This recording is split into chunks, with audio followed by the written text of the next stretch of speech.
Ora kabeh suwene warsa iku dirayakno. Ana sing cukup disyukuri. Duh Gusti, sembah bakti kawula.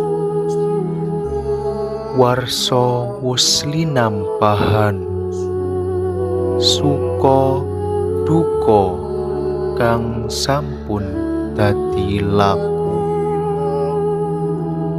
Matur sembah ingsih kawelasan, melebet warsa kang anyar, angreksa becik. Rahayu.